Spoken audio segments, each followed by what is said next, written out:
Hello दोस्तों, स्वागत है आपको आज हमारे नए सेशन में। मैं हूं धीरज कुमार। हम आप लोगों को आज कॉम्पिटिटिव एग्जामिनेशन से संबंधित आपको उपस्थित अम्ल और पीएच मान लेकर के आए हैं। आइए इसको हम समझते हैं दोस्तों वन बाय वन। यहाँ पदार्थ का नाम है दिए हुए और इसमें उपस्थित अम्ल का नाम दिए हुए दोस्तों। ये इससे यहाँ से यहाँ इससे जुड़ा हुआ एक नंबर का सवाल किसी भी कॉम्पिटिटिव एग्जामिनेशन में आता है। और पीएच मान यहाँ से यहाँ तक के उपस्थिति में एक कोई भी इसमें से एक नंबर का एक क्वेश्चन एक नंबर का या जिस कंपटीशन में 2 नंबर का एक क्वेश्चन होता है उससे संबंधित इसमें आता है। आइए दोस्तों, संतरा या नींबू का रस। संतरा या नींबू का रस में संतरा या नींबू के रस दोनों में सिट्रिक अम्ल पाया जाता है। संतरा से सिट्रिक अम्ल पाया जाता है। सेकंड है सेव। सेव में मैलिक अम्ल पाया जाता है दोस्तों। सेव में जो है वो मैलिक अम्ल पाया जाता है। इमली में टार्ट्रिक अम्ल पाया जाता है। सिरका जो है सिरका में एसिटिक अम्ल पाया जाता है। सिरका जो है उसमें एसिटिक अम्ल पाया जाता है। दही जो है जो स्वास्थ्य के लिए बहुत ही लाभदायक होता है, दही जो है उसमें लैक्टिक अम्ल पाया जाता है। दही में लैक्टिक अम्ल पाया जाता है, बहुत इंपॉर्टेंट है। दही में लैक्टिक अम्ल पाया जाता है। टमाटर है, टमाटर में जो है ऑक्जेलिक अम्ल पाया जाता है। टमाटर में ऑक्जेलिक अम्ल पाया जाता है, इसको ध्यान से समझिएगा। अमाशय रस में हाइड्रोक्लोरिक अम्ल पाया जाता है। अमाशय रस में हाइड्रोक्लोरिक अम्ल पाया जाता है। चाय तो हम लोग रोजाना सब लोग सेवन करते हैं, लेकिन चाय में जो अम्ल पाया जाता है उसको टैनिक अम्ल बोलते हैं दोस्तों। ये टैनिक अम्ल पाया जाता है। चाय जो होता है, चाय में जो उपस्थित होता है वो टैनिक अम्ल उपस्थित होता है।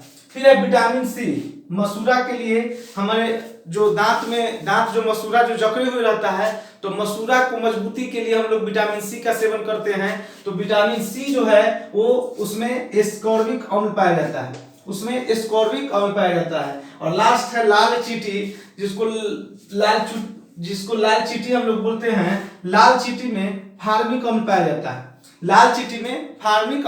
है। एक बार फिर से हम यहाँ से आपको दोबारा बोलते हैं, ध्यान से इसको देखिएगा दोस्तों। संतरा में सिट्रिक अम्ल, सेव में मैलिक अम्ल, इमली में टार्ट्रिक अम्ल, सिरका में एसिटिक अम्ल, दही में लैक्टिक अम्ल, टमाटर में ऑक्जेलिक अम्ल, अमाशय रस में हाइड्रोक्लोरिक अम्ल, चाय में टैनिक अम्ल, विटामिन सी में एस्कॉर्बिक अम्ल और लाल चींटी में फार्मिक अम्ल। इससे यहाँ से लेकर यहाँ तक आपको कंप्लीटली याद करना है, इससे आपको जरूर फायदा होगा। नेक्स्ट हम लोग जो पढ़ने वाले हैं वो हम पीएच मान पढ़ने वाले हैं। ये एग्जाम में डायरेक्ट इससे पूछता है कि खून का पीएच क्या होगा, या आपको नींबू रस का पीएच मान क्या होता है, या आपको पूछेगा टमाटर रस का जो है वो पीएच मान क्या होता है। आइए दोस्तों हम वन बाय वन इसको देखते हैं।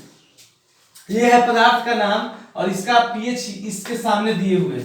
अमाशय रस जो है उसका पीएच 1.0 होता है। आप जानते हैं दोस्तों, अगर 7 के सामने रहता है तो उदासीन होता है, और 0 से 7 रहता है तो उसको अम्लीय बोलते हैं, और 7 से जब ऊपर 14 तक रहता है 14 तक रहता है तो उसको हम लोग क्षारीय बोलते हैं दोस्तों। तो अमाशय रस जो है वो 1.0 है। नींबू रस जो है, नींबू रस का पीएच जो होता है वो 2.5 होता है। सिरका का जो पीएच मान होता है वो 3.0 होता है, और टमाटर रस का जो पीएच मान होता है वो 4.1 होता है। पसीना जो काम करने के बाद जो शरीर से पसीना निकलता है तो पसीना का जो पीएच होता है वो 4.5 होता है। अम्ल वर्षा, जब आपको वर्षा होती है, अम्लीय वर्षा होती है, तो अम्लीय वर्षा में 5.6 जो है वो पीएच होता है। टॉयलेट जो होता है, पेशाब जो होता है, पेशाब में 6.0 जो है पीएच पाया जाता है। दूध जो हम लोग पीते हैं तो दूध जो है वो दूध का पीएच जो होता है 6.5 होता है दोस्तों, और शुद्ध जल जो होता है इसमें 7.0 होता है इसका पीएच मान, यानी ये उदासीन होता है। शुद्ध जल जो होता है वो उदासीन हो जाता है। आंसू जो होता है, आंसू का पीएच मान 7.3 होता है, और खून का जो पीएच मान होता है ये बहुत इंपॉर्टेंट है। खून का जो पीएच मान होता है वो 7.4 होता है। खून का जो पीएच मान होता है वो 7.4 होता है।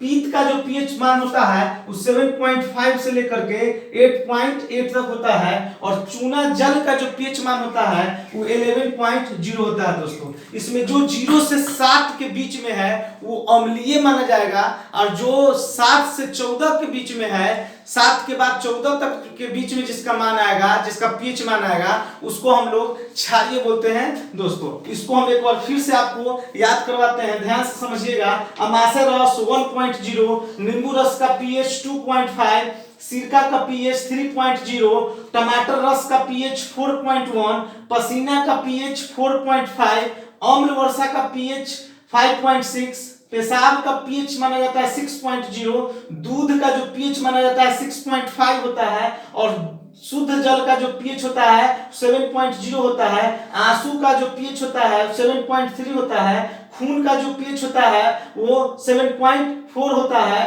पीत का जो पीएच होता है वो 7.5 से 8.8 तक माना जाता है, और चूना जल का जो पीएच होता है 11.0 होता है दोस्तों। इसमें ऐसे भी सवाल पूछता है कि नींबू रस जो है वो अम्लीय है या क्षारीय है, तो हम आपको बता दें नींबू रस 7 से कम इसका पीएच आ रहा है, इसीलिए ये अम्लीय होगा। अगर ऐसे पूछ देता है डायरेक्ट कि दूध जो है वो अम्लीय होगा या क्षारीय होगा, तो दूध का मान आप देख लीजिए दोस्तों 6.5 है, यानी 6.5 दर्शाता है कि 7 से कम है, और जब 7 से कम है तो वो अम्लीय माना जाता है। लेकिन जैसे ही अगर हम पूछेंगे कि खून का मान क्या होता है, खून का पीएच क्या होता है, तो खून का पीएच 7.4 होता है, लेकिन खून जो है वो अम्लीय है या क्षारीय है। तो दोस्तों अभी हमने आपको बताया कि 7 से जब ऊपर जाते हैं तो वो मान क्षारीय कहलाता है, यानी खून जो है वो 7.5 है, 7.4 है दोस्तों, 7.4 है खून का, इसलिए इसका मान जो है वो क्षारीय कहलाएगा। अगर जो 7 से नीचे रहता तो वो जो भी 7 से नीचे है वो अम्लीय है, और जो 7 से ऊपर है उसको हम लोग क्षारीय बोलते हैं दोस्तों, और जो 7 के बराबर रहेगा उसको उदासीन बोलते हैं। न वो अम्लीय है और न ही वो क्षारीय है दोस्तों। इसको आप दोनों को जरूर एकदम कंप्लीटली याद रखें, इससे जुड़ा हुआ दोस्तों सवाल जरूर एग्जाम में आता है और आपको हेल्पफुल होगा। धन्यवाद दोस्तों।